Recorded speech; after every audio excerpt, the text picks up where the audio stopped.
Cuando estudiaba en sexto de primaria, la serie más popular entre mis compañeros de clase era Shin-Chan, un anime gamberro que seguía las andanzas de un niño con tendencias nudistas. Lo emitían por las tardes en la TVG, la televisión de Galicia, con un doblaje demente que sacaba todavía más punta las transgresiones del creador original, Yoshito Usui. Yo veía Shin-Chan con mi madre. A ella le gustaba mucho. Había otras madres que no toleraban las punzadas de humor escatológico o tímidamente sexual de la serie. Algunas incluso llegaron a asociarse para exigir a la TVG que interrumpiera su emisión en horario infantil, con gran atención de la prensa de entonces, por cierto. Pero la mía no. La mía era una madre inteligente, sensible, que se reía con Arale cuando mi hermano mayor era niño y que se reía conmigo viendo Shin-Chan, sentados los dos en aquel sofá rojo que teníamos y que ya no existe. A mí me gustaba verlo con mi madre, me gustaba ese momento de complicidad, hasta que dejó de gustarme, porque llegó la pubertad. Y el problema de la pubertad es que es indiferente a las madres inteligentes y sensibles. Como cualquier otra maldición del calendario, la pubertad lleva consigo un imperativo climatológico casi determinista. Da igual lo que esté pasando alrededor cuando llueve, porque llueve y ya está. Del mismo modo que da igual que tu madre sea inteligente y sensible o una mujer obtusa que escribe cartas a la tele para que dejen de emitir una serie de dibujos. Cuando llegue la pubertad, es tu madre, sea de una clase o de la otra, y la vas a odiar un poquito. No mucho, no profundamente, no de verdad, pero sí un poquito. De repente, el sitio de mi madre en mi mundo diminuto y caprichoso dejó de estar en aquel sofá rojo, riéndose conmigo. Y yo se lo hice saber. Tal vez no con palabras explícitas, pero sí con gestos y desaires microscópicos. Yo siempre supe, incluso en aquel momento, que aquellos desaires eran mezquinos, injustos, pero tenía que hacerlos. No cabía otra posibilidad que no fuera hacerlos. Estaba lloviendo dentro de mí y de la lluvia puedes resguardarte, pero ¿qué sentido tiene discutirle a la lluvia, intentar razonar con ella? ¿Qué sentido tiene debatir con la pubertad? En El quicio, Elisa Victoria nos pone en la piel de un adolescente de 13 años al que le pasa esto mismo. Ella, como autora, no trata de discutir la pubertad, ni siquiera de explicarla, pero sí ilumina algunas de las heridas internas más comunes de este proceso, tantas veces contado en la literatura desde el cliché o la condescendencia. En El quicio no caben ni el cliché ni la condescendencia, y aunque su extensión, su tema o su formato de cuento ilustrado pueda llevar a algunos lectores rancios a echar mano del sintagma odioso de obra menor para definirlo, habrá quien incluso tenga la poca vergüenza de decir joya menor, no hay nada más falso. El quicio no es una obra menor, es una obra mayor. Y yo lo sé porque solo después de leerlo me he atrevido a pedirle perdón a mi madre por aquellos desaires. Y lo he hecho tal vez no de la manera más canónica, por un WhatsApp o una llamada de teléfono, sino a través de la entradilla de un podcast que puede escuchar todo el mundo. Como ella es inteligente y sensible, estoy seguro de que sabrá entenderlo. Mala letra, con Anxo F. Couceiro. Elisa Victoria, bienvenida a Mala Letra. Yo quería empezar hablando de, bueno, obviamente del Quicio, que es el último libro que has publicado, ilustrado por Mireia Pérez.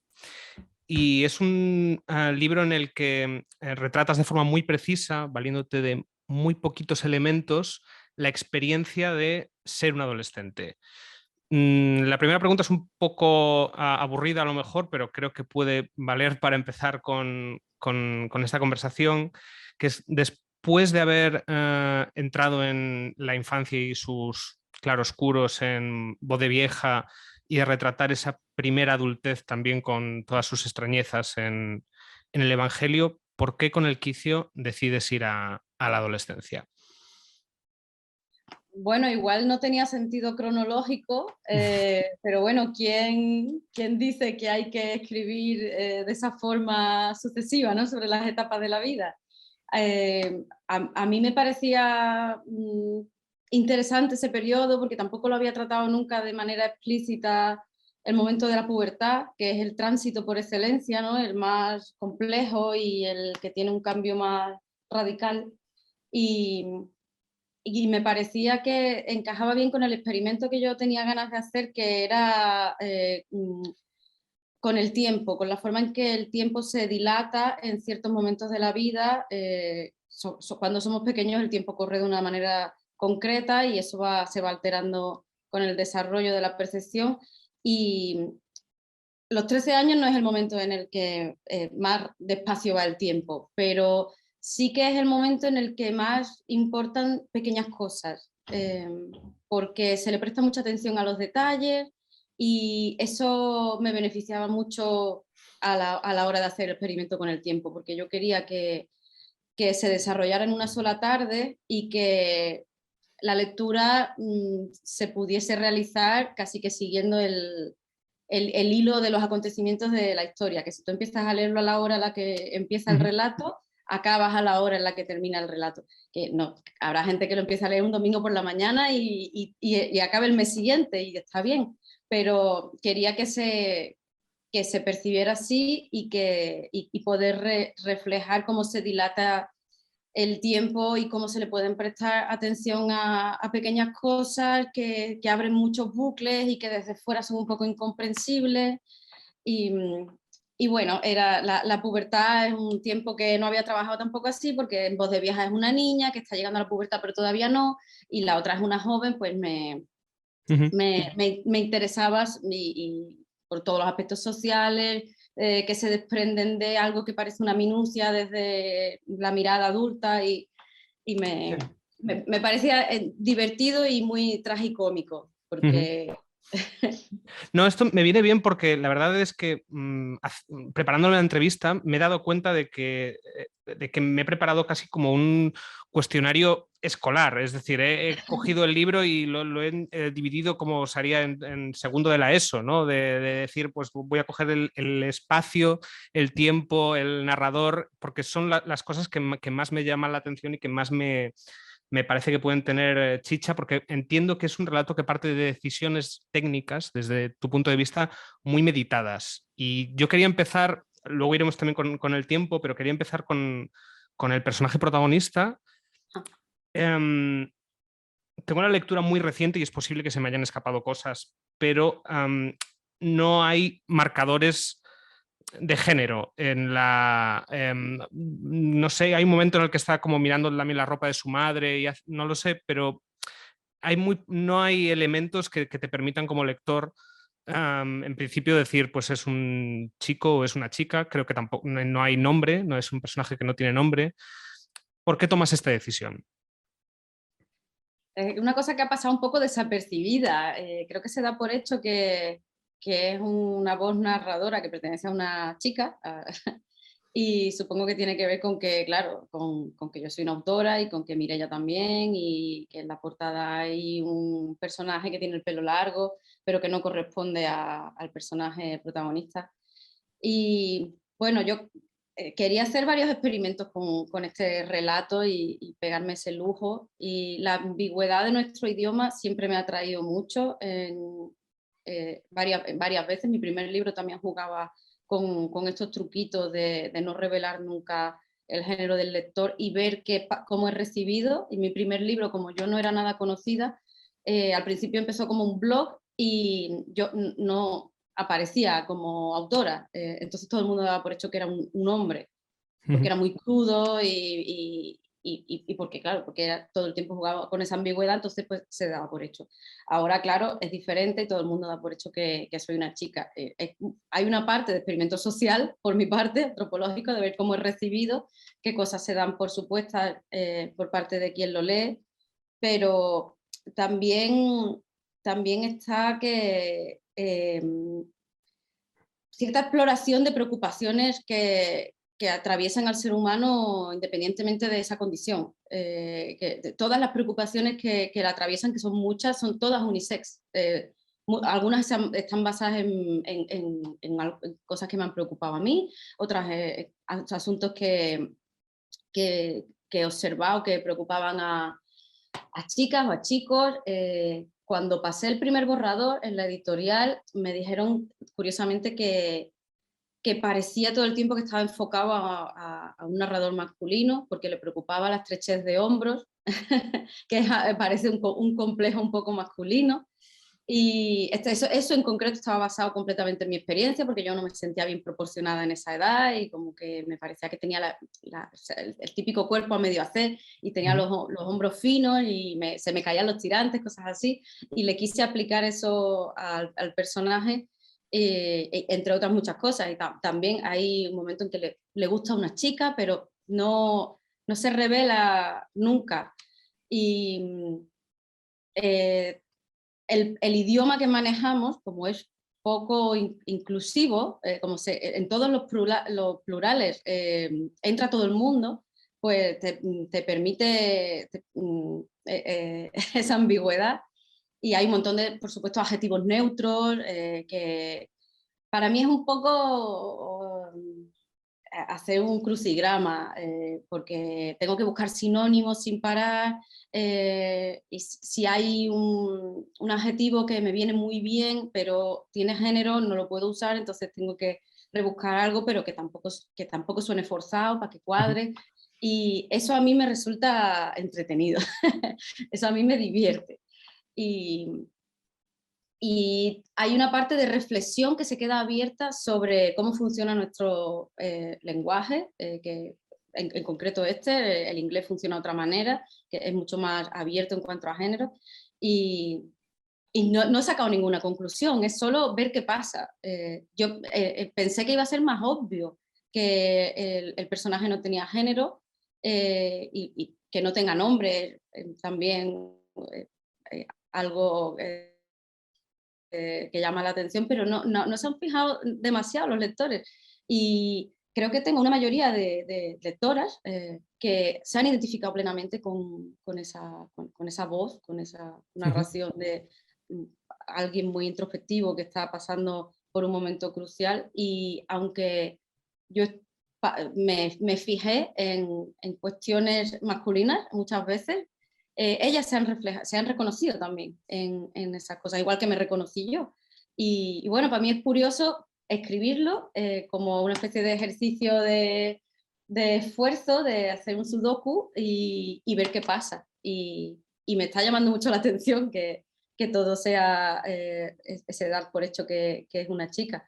Igual si en la portada hubiésemos puesto un elemento menos... es solo el pelo largo lo que tiene, porque tampoco está muy definido, pero bueno, el elemento de la portada se refiere además a un personaje secundario que el protagonista ve por la ventana, pero bueno, no sé, ha funcionado así, este era un libro que yo me tomé de manera más experimental y esas son las cosas que están pasando. Y oye, te quiero preguntar, ahondando más en esto, técnicamente, yo, por ejemplo, en mi experiencia como lector, y tengo pues eso, la lectura muy reciente, tardé en reparar en este detalle del género.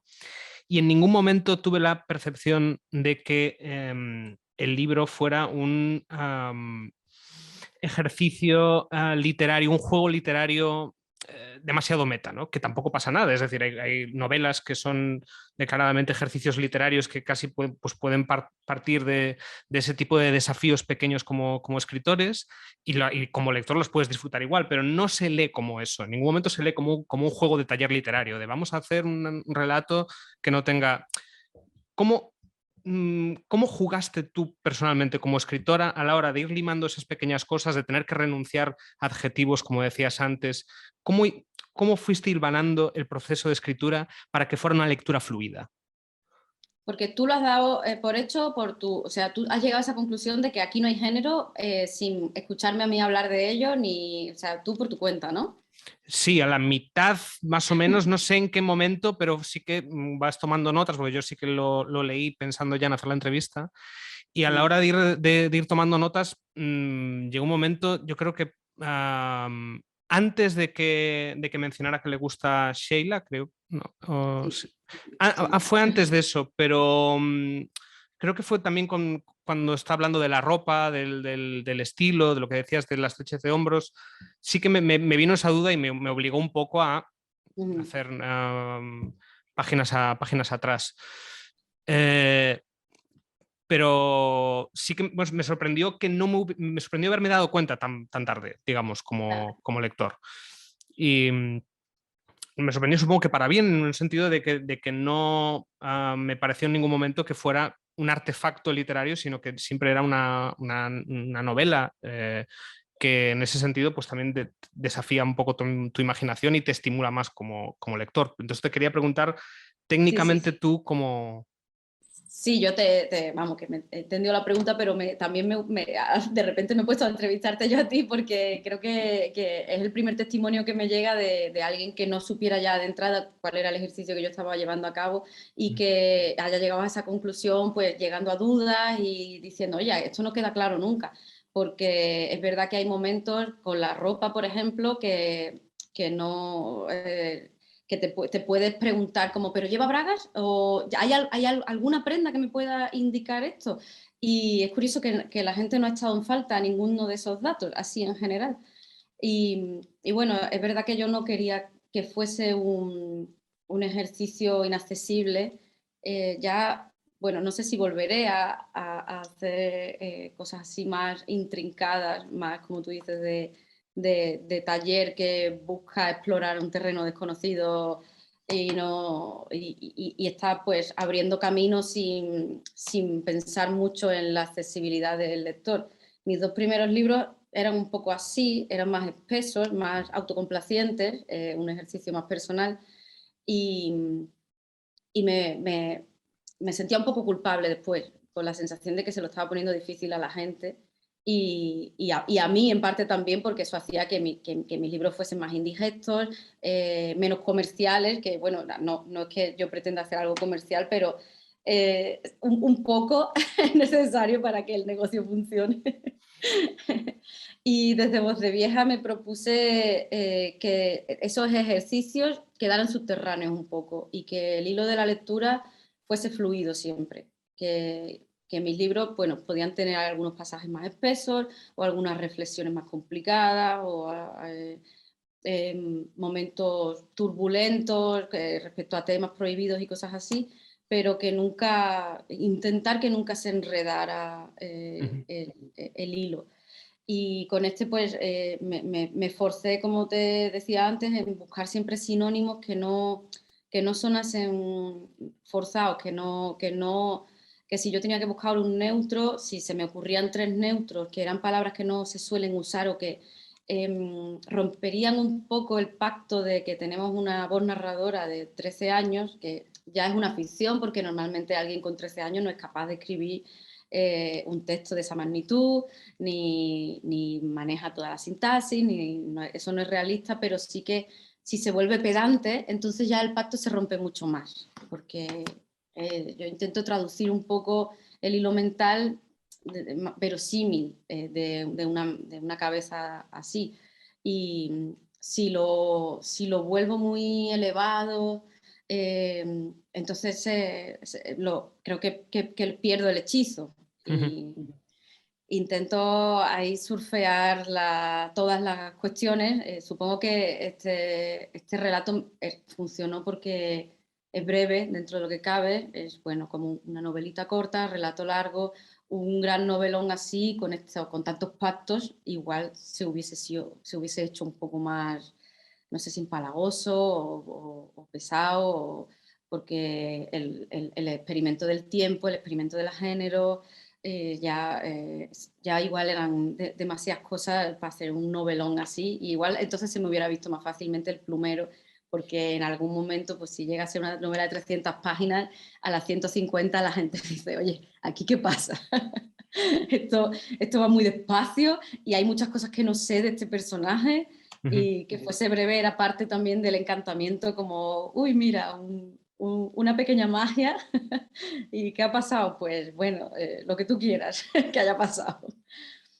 A lo largo de la entrevista se va a notar que yo no he leído tus dos primeros libros, que están publicados en Esto no es Berlín, y que digamos que mi experiencia como lector empieza en Voz de Vieja. Pero te lo digo porque antes has mencionado que también uno de esos dos también jugabas con alguno de estos temas, pero viniendo de dos novelas anteriores en las que hay tanto color por parte de los personajes protagonistas, del ambiente en el que viven, en el que respiren, donde hay tanta concreción, donde se llega un poco, digamos, a sentimientos o a reflexiones universales partiendo de cosas muy concretas, con localismos, con pequeños coloquialismos también en el estilo. En el quicio, el ejercicio es un poco el opuesto, se va como a lo universal desde lo universal, precisamente por esto que estábamos diciendo. Tampoco hay marcadores temporales, Mm. se puede deducir que no hay redes sociales o no hay móvil, aunque tampoco es algo definitivo, porque a los 13 años me imagino que habrá niños ahora con 13 años que tampoco tienen acceso a móviles o a redes sociales. Creo recordar que tampoco se menciona el nombre de ninguna ciudad ni de ningún barrio. Eh, ¿Cuál era tu intención también llevando esa generalidad o esa neutralidad, digamos, técnica al tiempo y al espacio? Sí, formaba parte también de la ambigüedad el no querer situarlo en ningún lugar ni en ningún momento concreto. Lo del momento ha sido un poco más cobarde por mi parte, creo. Bueno, mi idea en principio era que fuese atemporal por completo, pero creo que la tecnología puede ser ligeramente chivata, porque aunque a los 13 años haya mucha gente que aún no tiene móvil, creo que sí que piensan en ello, al menos, o que hay alguien que ya sí que lo tiene. Ujú. Y eso puede generar pues, pues lo que siempre genera la pertenencia del móvil, ¿no? O una envidia, o ya quisiera yo tener el mío, o si tuviera un móvil podría mirar por stories si están en Sí, la plazoleta, por ejemplo, sí, sí. cosas que hoy en día tendrían que ver a alguien de esa edad. Y no lo quise introducir por dejarlo vacío. Bueno, eso es una cosa que se queda ahí una laguna y que quizá podría ser cualquier momento. El único elemento que aparece de contexto son los Simpsons, porque es Sí, una serie que lleva pero tanto tiempo en la tele. claro, Se sitúa, tenemos un personaje que sabemos que tiene que estar entre principios de los 90 y hoy, sí, donde sí. cada uno se imagine. Igual la gente se lo imagina como, bueno, no sé, alrededor del año 2000, posiblemente, pero la moda tampoco está muy definida. Ujú. Esos elementos un poco neutrales todos. Y con estas decisiones yo quería reforzar el viaje introspectivo, que fuese una especie de trance universal y que a través de ese viaje hacia las emociones y hacia el primer bad trip de algún modo, como una experiencia que es muy pequeña pero que te deja un trauma y cómo el personaje lo lleva y a qué conclusiones va llegando, cómo es su deducción también de lo que ha podido pasar, de si alguna vez se ha portado así con alguien más, eh, si, si, tiene solución, Ujú. todo eso creo que le puede haber pasado a cualquiera, sea cual sea su condición de género, de tiempo y de situación, porque esto le ha podido pasar a alguien en Australia, en Galicia, en Andalucía. La condición humana tiene sus hitos, ¿no? Y los 13 años es un momento de que haya experiencias intensas que te cambien y algunas de ellas son muy pequeñas. Entonces yo quería mostrar como a cualquier tipo de persona una tarde en la que no parece que pase nada extraordinario, pues le va a marcar la personalidad para siempre Ujú. y acompañar ese hilo de pensamiento sin que haya muchas interrupciones, que yo en Voz de Vieja y en el Evangelio es verdad que muchas veces me ayudo del contexto, de lo que hay en la tele, como para situar, para que el lector conecte con los momentos y vea cómo se relacionan los personajes con su entorno, porque las cosas que hay alrededor también te afectan. Y en este caso quería un personaje muy ensimismado y muy conectado con su propia experiencia y que no habla prácticamente, o sea, solo habla con su madre un par de cositas. Y tiene unos cuantos recuerdos de cosas que han pasado, pero que está en soledad todo el rato, encerrado en una especie de cárcel un poco, porque a esa edad es cuando más cansado, o sea, te hace ya estar en casa porque llevas toda tu vida en la casa y, y la soledad se hace cada vez más intensa y quieres romperla como sea. Sí. Eh, claro, hemos hablado del personaje, hemos hablado del tiempo y aquí cabría hablar también del espacio, porque dentro de esa cárcel de la que muchas veces necesita salir y ir a la ventana el personaje y tomar aire, etcétera, y también fantasear con una posible vida fuera con personas a las que está esperando para quedar, a las que en realidad, bueno, de las que en realidad no tiene una opinión positiva, ¿no? Pero necesita de alguna forma tener esa experiencia social por pura supervivencia escolar. Em, la habitación el piso, más que la habitación y los pequeños rituales que se dejan ver alrededor del piso ayudan mucho a entender el libro como una aproximación muy fidedigna a lo que puede ser un tipo de adolescencia. Me imagino que hay adolescentes que hacen esperar y adolescentes que esperan, pero una gran mayoría se pueden identificar con el protagonista en esto de esperar y de pasar mucho tiempo en tu piso, memorizar, que hay un momento en el que hace mención al patrón del azulejo del suelo, que sabe cada una de las manchas, esas cosas que pasan precisamente cuando tienes 11, 12, 13 años, de tener una relación muy íntima con tu propio piso al que puedes odiar y al mismo tiempo entender o asumir como un refugio. Y también ver a tus vecinos, conocer las rutinas de tus vecinos, fantasear sobre tus vecinos.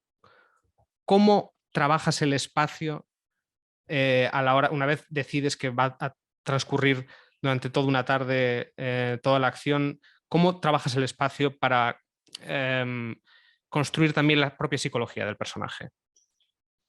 Bueno, de entrada, sí que se establece un paralelismo fuerte entre el espacio físico de donde está el personaje, en cautividad casi, eh, a cómo se siente dentro.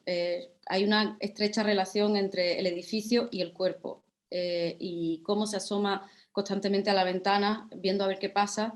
Es una especie de alegoría a cómo el ser humano se asoma a su propio cráneo, que es una cosa que me obsesiona de siempre, esa figura de que, bueno, estamos acostumbrados a mirar, ¿no? Y no le prestamos atención, pero estamos en una especie de torre con dos agujeros y lo vemos todo desde ahí. Si te fijas, te das cuenta de que si miras arriba ves el negro del cráneo y son sensaciones bastante potentes que me llevan a establecer vínculos entre el cuerpo y la arquitectura.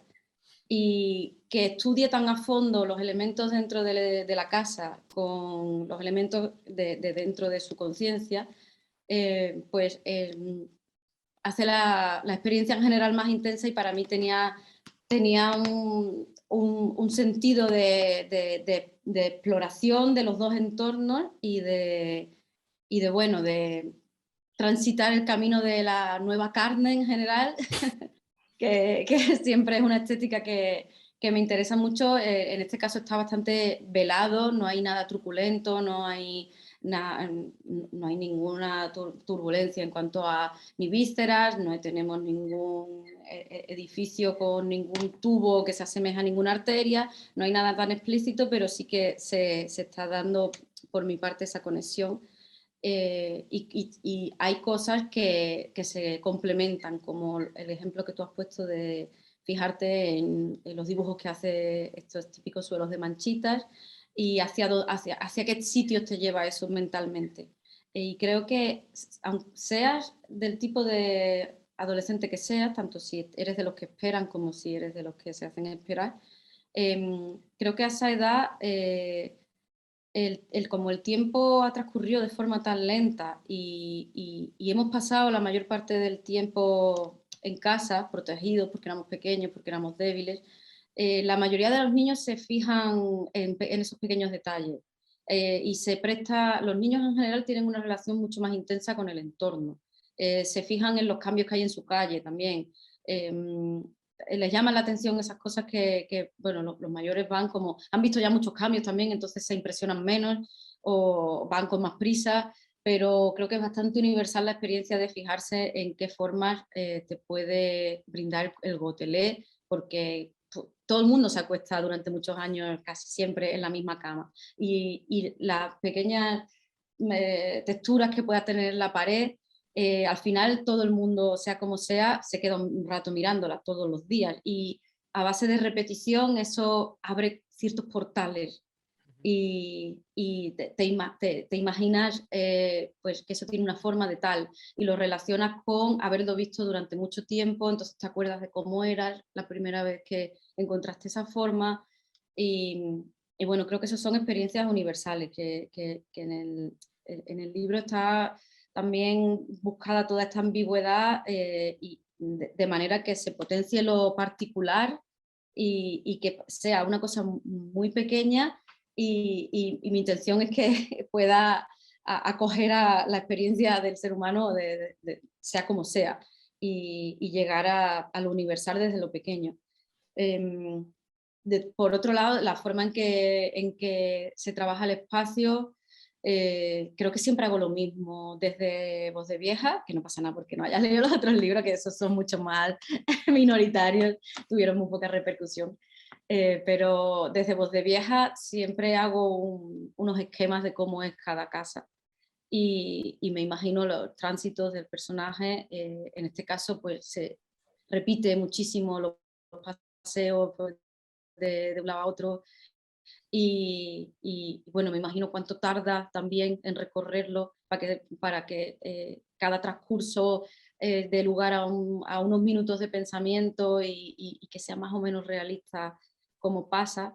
Y, y también, bueno, yo llevaba la cuenta de cuántas veces tenían que pasar hasta que se da cuenta de verdad de lo que está pasando, cuánto tiempo y cuántas vueltas en la casa son suficientes para que haya un crujido, ¿no?, en la conciencia y empiece a indagar en lo que ha podido pasar, en cómo es percibido el personaje desde fuera por esos compañeros que no son sus amigos ideales, pero que bueno, hay una necesidad en el ser humano de socializar y de salir al exterior que llega un momento en quizá que dices, bueno, si yo estaba bien en casa, pero a esa edad se supone que lo correcto es salir y tus padres también es muy frecuente que te empujen a salir, a airearte y a conocer gente porque se supone que es sano y no tiene edad tampoco para darse cuenta de que quizá el exterior no es su zona natural. Pero ¿cuántas vueltas tiene que dar para empezar a... hay una especie de ritual, ¿no?, dentro de Sí. la casa, tiene que dar tales vueltas y llega un momento en la cocina en que hay un quiebro y empieza a darse lugar incluso a una ligera alucinación que bueno, es como un primer ataque de pánico, ¿no?, que me gustaba la idea de reflejar cómo una pequeña cosa puede dar lugar al primer ataque de ansiedad o de pánico y cómo se manifiesta y cuáles son los motivos y cuántas vueltas se le dan a las cosas cuando te encuentras inmerso en ese estado que además es medio nuevo y bueno, todo eso vinculando porque el espacio físico con el mental, porque lo mismo que está dando vueltas por la casa, está pensando sin parar las mismas cosas, que yo intentaba que no las dijera de la misma manera, para que no fuese súper repetitivo, pero sí que transita sin parar los mismos lugares dentro y fuera de la cabeza. Todas estas cosas yo como el lector las fui cazando un poco como intuiciones, pero nunca llegué a concretarlas, en ningún momento tampoco llegué a pensar tan profundamente en la relación cuerpo-arquitectura, pero sí que al decirlo ahora, muchas de las ilustraciones de Mireia Pérez parten un poco de ahí. ¿Cómo fue el trabajo? No tengo ni idea de si el origen del proyecto ya estaba, que fuera una colaboración tan estrecha, digamos, entre la ilustración y el texto, o si fue algo que sugirió la editorial, no tengo ni idea. ¿Cómo fue trabajar con ella? Sí, es verdad que se nota lo que dices, que en las ilustraciones hay mucha fusión de conciencia y espacio, sí. La editorial fue la que propuso el formato de relato largo, novela breve, algo así, un mediometraje, me gusta a mí llamarlo, creo que es lo que, lo que coincide mejor con este formato, y que fuese ilustrado, como, bueno, para que fuese una propuesta diferente y porque creo que se sabe que a mí en general me interesa mucho la ilustración y el cómic. Y yo propuse a trabajar con Mireia desde el primer momento porque ella, bueno, aparte de que me gusta mucho su estilo de siempre, ella había ilustrado ya la portada de La sombra de los pinos, que es mi segundo libro, y la experiencia había sido muy buena, me había sentido muy comprendida y con muy pocas indicaciones ella había hecho un trabajo que a mí me había resultado muy satisfactorio. Así que pues, la llamé, a ella le gustó mucho la idea, estuvimos como 2 años con el proyecto y pasamos varias fases porque en principio en la editorial, mientras yo estaba empezando a trabajar el texto, ya les interesaba tener una idea de portada, por hacerse pues, una imagen y para empezar a meterla pronto en los catálogos, que eso se hace con mucha antelación para mandarlo a las librerías, como para que se sepa cuáles van a ser los lanzamientos de aquí a un montón de meses. Y, y Mireia, después de muchas pruebas, trabajó una propuesta de portada en la que se mezclaba un tejido que era como una carne interna del cuerpo muy palpitante, en la que estaba incrustada una ventana. Y la idea de la ventana siempre fue la sugerencia que yo traje desde el principio porque sabía que iba a ser el elemento principal en torno al que giraba el libro, como alegoría de los ojos, pero también como la ventana literal, porque el personaje se asoma todo el tiempo. Y quedó, quedó esa idea inicial que no tenía el estilo todavía que Mireia iba a acabar configurando. Y bueno, yo seguí escribiendo muy tranquila porque ya me había gustado la primera propuesta de ella, que era un poco más gore de lo que acabó siendo, porque se fue puliendo. Pero bueno, yo fui escribiendo y le iba pasando los fragmentos, pero bueno, en plan 10 páginas, para que tú vayas sabiendo cómo va la cosa, luego otras 10 y ya llegó un momento, bueno, ella iba haciendo bocetos pero nada definitivo. Y llegó un momento en que yo tenía el texto, bueno, un primer borrador apañado, y ya teniéndolo, ella empezó a hacer pruebas con isométricas, con perspectivas, con juegos de elementos que se fundían con muebles, con estas figuras arquitectónicas como el ascensor. Y, y yo le empecé a ver mucho ya el encarrilamiento, ¿no? Que una vez ya hay un código, ¿no?, que crear, porque la estética del libro está toda dentro de un código y no es nada realista, no es un tipo de ilustración que un personaje está en su habitación y hay un dibujo de la habitación con el personaje dentro, es mucho más ambiguo y más alegórico y bueno, como que abre otro portal de dimensión que, bueno, a la creatividad del lector, ¿no? Sugiriendo ideas y sugiriendo imágenes que a veces no se entienden del todo bien, o hay un rostro que tú te das cuenta de que hace alusión a algo que se ha mencionado y quizá la ilustración te da un detalle más que te abre también un portal dentro del texto. Y viendo que Mireia estaba trabajando así, empecé yo también a dejarme influir por lo que ella estaba haciendo y hice muchas alteraciones en el texto para que hubiera mayor convergencia, para que el portal que se abría con la ilustración fuese más amplio y para que se diera cierto metalenguaje y cierto ping-pong también. Y el final, por ejemplo, lo alteré completamente para que acabar haciendo una especie de homenaje al talento que Mireia tiene y que yo hubiese deseado tener, ¿no? Que es el de arte pictórico. Sí, sí. Claro, la ilustración, el dibujo, a mí siempre me fascinó y yo dibujaba mucho de pequeña, pero no, muy pronto me di cuenta de que no avanzaba, de que me había quedado estancada y de que, con lo que sí que seguía avanzando siempre era la escritura. Entonces, bueno, pues en parte siento que la escritura me eligió a mí porque era como, esto es lo que haces bien. Y, y el final, pues tiene que ver con una especie de cómo se hubiese sentido Mireia o cualquier persona con un talento para el dibujo en una situación así, cuál hubiera sido su salida. Y es una manera de darle la mano a la coautora, ¿no? Al final del libro. Y teníamos ese Excel compartido donde ella recogía también Sí. con mucha generosidad mis propuestas y había cosas que ella ya tenía pensadas de otra manera y a mí me encantaban y hubo otras que las aceptó y pues se hizo el milagro de yo proponer cosas que yo sentía de alguna forma que estaba dibujando a través de sus manos porque teníamos también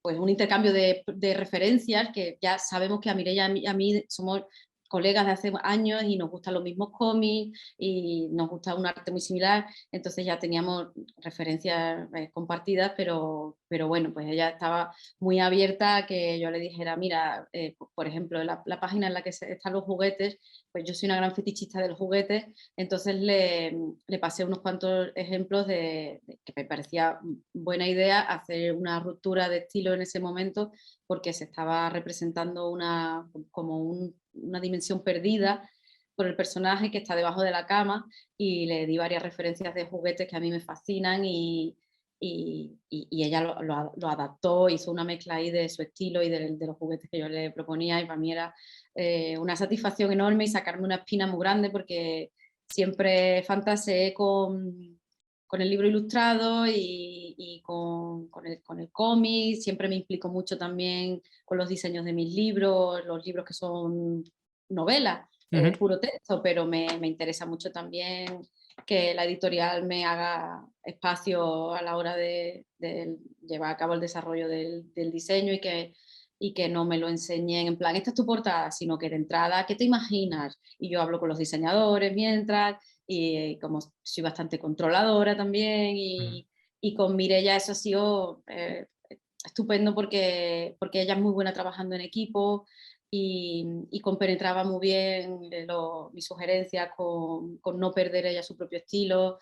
Y mi novio también, que es Joaquín, a quien le hemos dedicado el libro las dos, porque él es diseñador y también nos ha dado mucho también su visión y yo respeto mucho su opinión, también es amigo de Mireia hace muchos años, entonces le íbamos enseñando. Él me ha ayudado también a elegir la paleta, porque Mireia me invitó a elegir la paleta de esa tinta especial flúor y el azul, que me gustaba que el azul fuese un elemento importante porque el texto también está en azul y es la tinta, ¿no?, con la que el personaje acaba jugando y de esa forma pues también confluyen los lenguajes. Y Joaquín pues me ayudó con su super pantalla de diseñador a ver todas las posibilidades de paleta y todo ese soporte tecnológico fue muy útil y su criterio también nos fue muy útil a las dos para encontrar el camino. Y bueno, pues ha sido para mí esa espina sacada de tengo un libro con dibujos por fin. Bueno, tienes fanzines también, ¿no?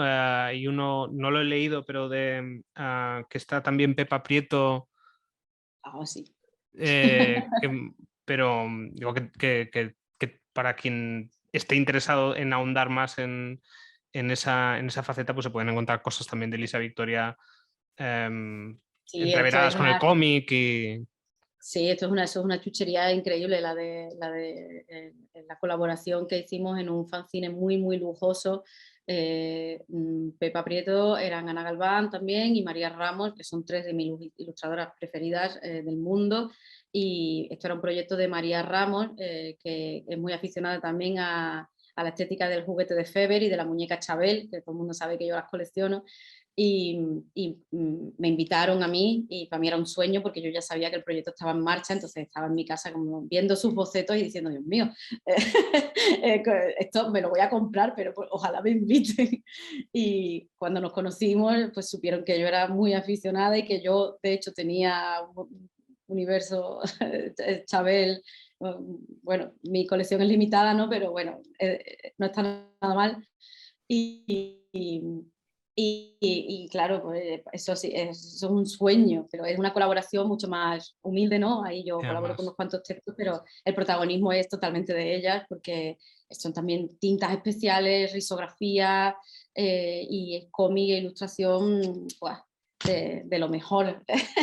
Yo soy como una invitada que está extasiada. Vale, volviendo al quicio, hay un tema que a mí también me parece central en la novela, que es la crueldad. Como la crueldad, que muchas veces, que es un tema muy trillado cuando hablamos de adolescencia y leemos o vemos películas sobre la adolescencia, la crueldad que reciben los protagonistas, pero en este caso también está esa crueldad que a veces es inevitable que devuelva el adolescente hacia su entorno más cercano, en el caso del quicio hacia la madre. ¿Por qué te interesaba ahondar en esa crueldad?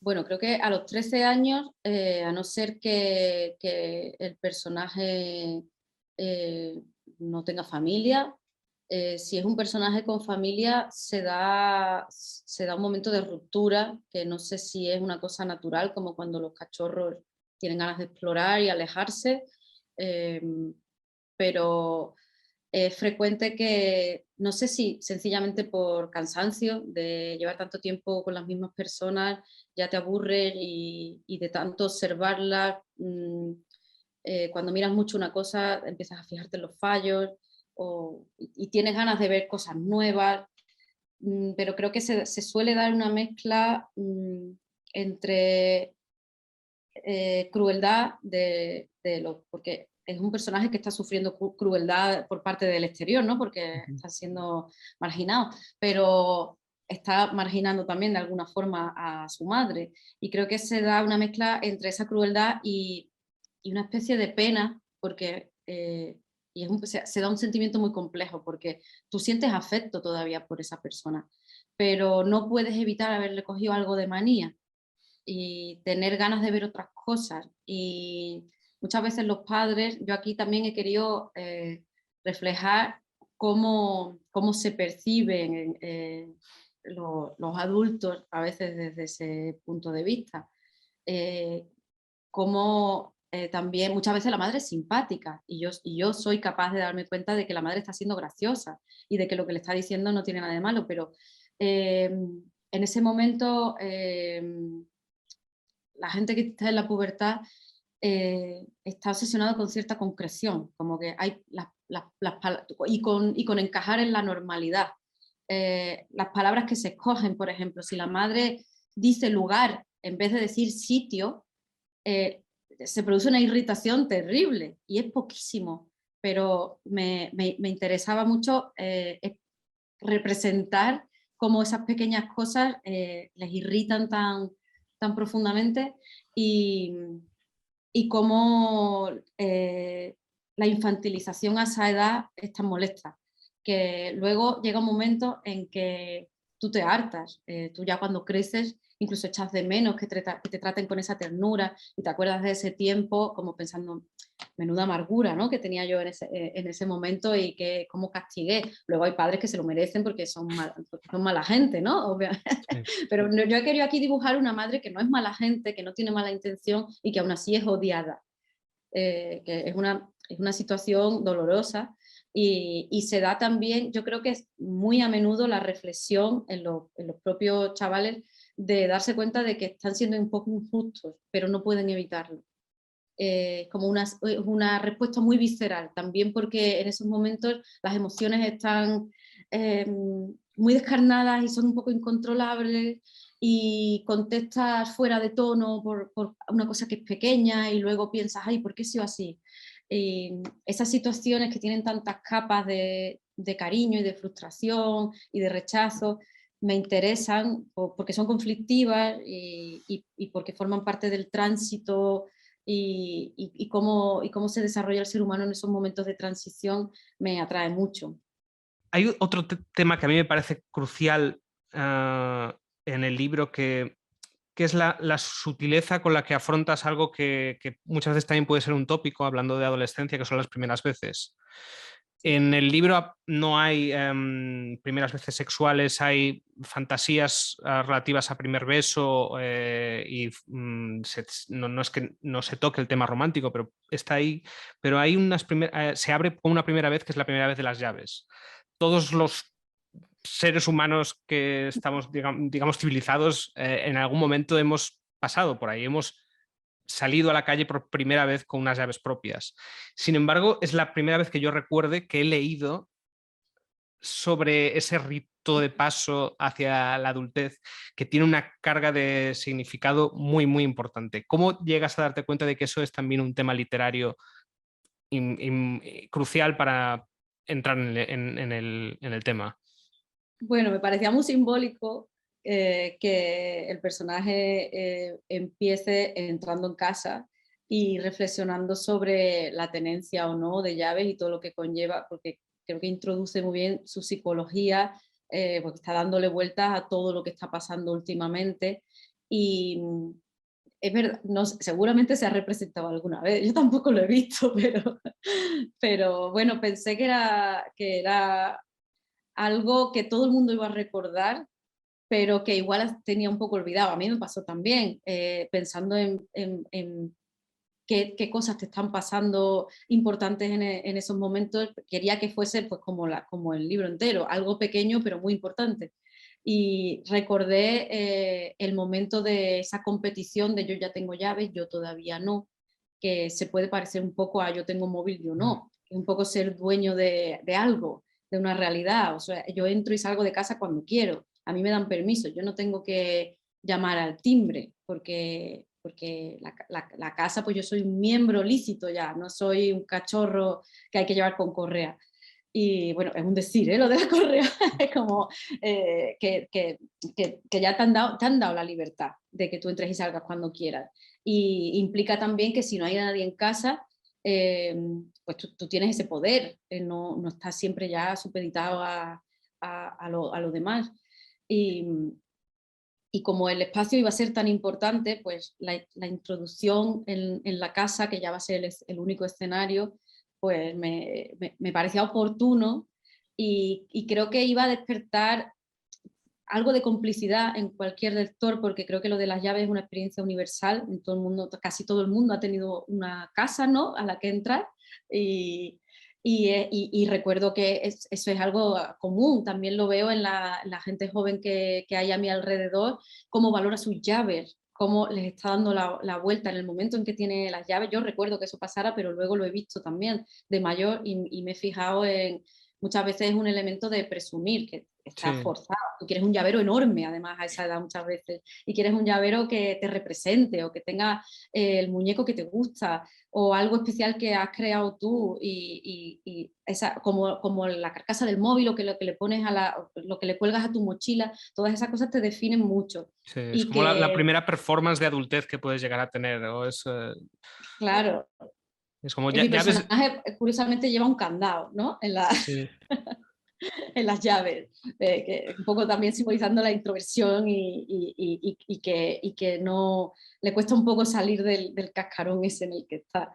Y tiene una madre, como hemos dicho antes, pues que se preocupa, porque hay padres que dan como mucha cancha y es difícil hacerlo bien a esa edad, porque esta madre se preocupa, pero el personaje la rechaza en parte porque la recuerda más, la miraba con otros ojos cuando estaba en la infancia y que a esa edad es más fácil ver a los padres como, bueno, como héroes o los vemos más jóvenes también y por lo tanto hacemos el vínculo de joven con belleza Y también se da cuenta de que en parte ha dejado de ser guay, o lo que considera lo que es ser guay, como sacrificio, porque es una especie de sierva, porque a esa edad los padres llevan un montón de años sirviéndote, ¿no?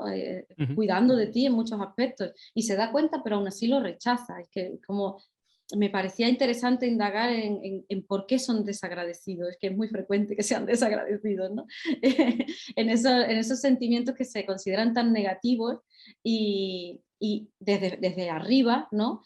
¿Y por qué? Y bueno, le han dado sus llaves, ¿no? Bueno, en eso no va tarde, por ejemplo. No le han hecho esperar mucho. Que las llaves, no sé, la edad a la que se suelen dar depende un poco, pero hay gente que todavía está esperando sus llaves a los 13. Ya. Y bueno, pues este personaje no está torturado en ese sentido tampoco, pero aún así no es capaz de aceptar a mamá. En el quicio, el protagonista hay un momento en el que hace una reflexión, es algo así como que para ser guay, si no te ha tocado en gracia tener un físico espectacular, pues tienes que fiarlo todo o a la ropa o a la personalidad. Y dándole vueltas a esto y también pues eso, habla del estilo y dice cómo es eso del estilo, qué hay que hacer para conseguir que te surja. ¿Es cuestión de esforzarse mucho o de no esforzarse nada? Yo te querría devolver esta pregunta llevándolo al ámbito literario. De tus 3 últimas novelas, hay 2 que parten de ese reto de emular en primera persona a una niña y en este caso a un adolescente. ¿Cómo haces para que en el trabajo del estilo, en ese proceso de limar la sintaxis, sueles escribir con una sintaxis bastante directa, bastante clara, tocando a veces el lirismo, pero nunca la cursilería, esos equilibrios de conseguir también una verosimilitud y un respeto en la voz de una niña o en este caso de un adolescente, sin caer en el ternurismo o en la condescendencia, ¿cómo lo haces? Me río porque es una pregunta muy buena y muy difícil, ¿no? Porque pregunta que no me suelen hacer. Pero claro, es que me hace gracia cómo la has traído desde lo del estilo, que para mí el estilo de la apariencia, que es lo que le preocupa tanto, ¿no? Es un misterio también.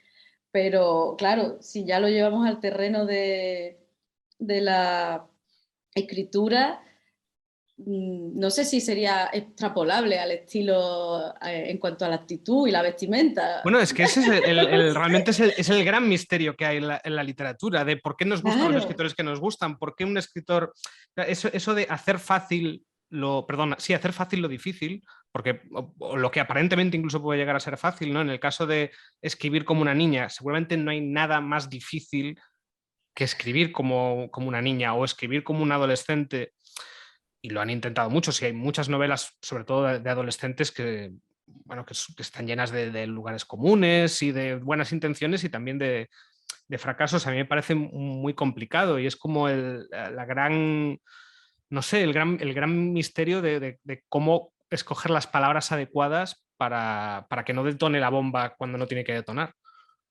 claro, es que yo no te podría decir que es ninguna de las dos cosas, en mi caso al menos, porque ni me dejo llevar plenamente, ni voy cuadriculada. Bueno, intento escribir eh, con arrojo, con una valentía inicial que te da la privacidad de, bueno, esto es lo primero, esto es el borrador, esto no lo ve nadie. Pero luego a ese cultivo le aplico una paranoia terrible, porque soy bastante paranoica. Bueno, los libros tienen unas fechas de entrega y de publicación que yo tengo que soltar en algún momento y renunciar a seguir limando las cosas, y que si luego hay erratas, pues al principio las erratas me torturaban mucho, o los fallos que yo considero de estilo, que si veo que una palabra la he repetido en el mismo párrafo y no me di cuenta, pues me torturo, cosas así. Creo que si no me dieran esas fechas no acabaría nunca, pero el filtro de la paranoia, no ya de la calidad del estilo ni tal, sino de elegir cómo se va a expresar el personaje, me tiene que quedar muy cerrado, que dentro de ese hilo que tiene que parecer verosímil y fluido, tiene que caer como yo pretendo que caiga, y le doy muchas vueltas a eso, a cómo va a ser percibido. Así en algún momento dice algo que yo sé que es incorrecto, sí, a conciencia voy a dejar ese hilo suelto porque está equivocado en ese sentido y forma parte del proceso, o si voy a hacer que rectifique más tarde y el lector se quede tranquilo. Porque de esas cosas depende mucho de pues, cuál es el carácter, ¿es bueno o es malo? ¿Es torpe o es malicioso? Y a esas cosas sí que le doy muchas vueltas, y me preocupa dejar las cosas cerradas, y si luego releyendo cuando ya está publicado me doy cuenta de que el personaje hay ciertos momentos en que transmite algo que no he contemplado, como Eulalia del Evangelio, por ejemplo, a veces es un poco doña perfecta, o es demasiado quejica. Pues esas cosas me doy cuenta después y pienso, esto tenía que haberse limado un poco más para que no fuese no hubiese tanto contraste entre que lo critica todo, pero ella luego no es tan crítica consigo misma para algunas cosas. Tengo que mejorar eso para el futuro. Me tengo unas notas mentales de esto tienes que hacerlo mejor en los próximos libros. Así que supongo que es la mezcla de escribir al principio sin ningún miedo y luego corregirlo con todo el miedo del mundo. Dándole más vueltas, ya acabamos ahora, que No no te te preocupes. quiero.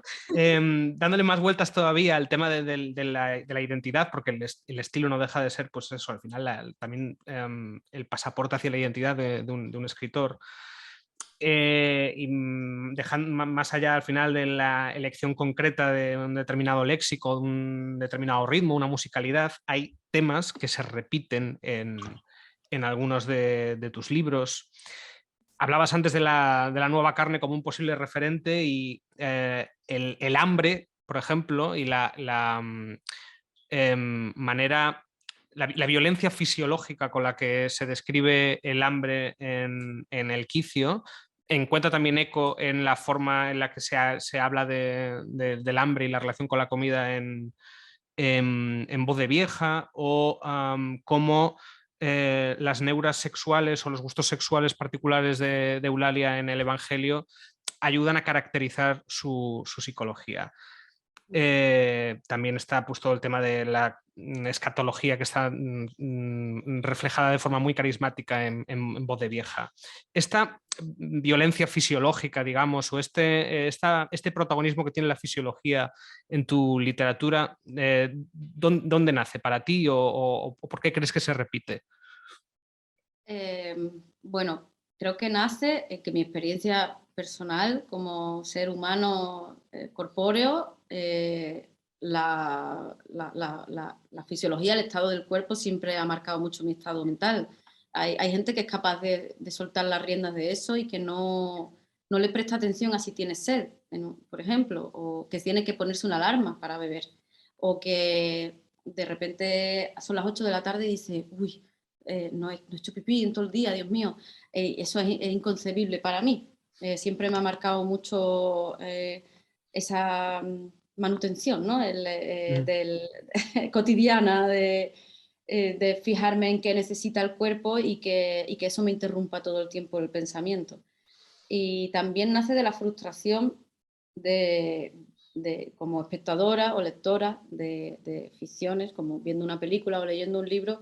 Como para mí es importante esa información para entender cómo es cada persona, me falta mucho, y yo puedo aceptar el pacto de ficción de que no hace falta por qué dar ese dato, pero a mí me vendría bien para comprender mejor lo que está pasando. Y si yo sé que hay una película en la que me están mostrando el itinerario de un personaje a través de diferentes escenarios con diferentes personajes, y yo sé que, o sea, llevo viéndolos desde por la mañana y nadie me ha enseñado cómo se lava los dientes, y yo me pregunto, ¿cuándo se ha lavado los dientes? ¿Por qué los tiene tan limpios? Si lo llevo viendo desde por la mañana, yo sé que no ha tenido cepillo, que no ha entrado en ningún baño, se mira en el espejo y no se ha engrasado, sigue teniendo las uñas cortas después de un fin de semana alocado, las tiene cortas y limpias, y yo sé que eso no es así. Mm, me duele en parte que se represente así la ficción, porque luego eso tiene unas repercusiones en cómo nos percibimos nosotros. Si no te muestran nunca el mantenimiento de un personaje, tú te sientes sucio con mucha facilidad, o te sientes imperfecto, o tiendes a ocultar todo eso, que a mí en concreto me ha causado mucho sufrimiento, la ocultación de todo eso. Y siempre he estado cómoda con gente con la que eso no hay por qué ocultarlo, porque no le da importancia. Y tener que estar así muy compuesto y ocultándolo a mí me angustia, y pienso que es perjudicial, porque te genera vergüenza, te genera complejo, y, y me parece muy divertido y muy bonito que te enseñen a una actriz despertándose con el maquillaje, con los rulos recién quitados. Igual que ves una película de Disney y es bonito, pero si luego tú esperas que tu cuerpo se comporte así, lo vas a pasar fatal, porque tú te despiertas y no tienes el maquillaje recién puesto ni el pelo, y además la gente crece esperando eso, pues todo el mundo va a ser decepcionante. Entonces me interesa mucho reflejar cómo es ese mantenimiento, y también porque la gente lo lleva de diferentes maneras, y cómo lo lleve cada personaje, yo creo que es información valiosa, que no es que quiera violentar ni quiera transitar lo prohibido, solo pienso que es realista, porque al final la persona más compuesta del mundo también se ha tenido que lavar el pelo en algún momento, o ha estado en una conversación pensando, me duelen los pies, o tengo que ir al baño.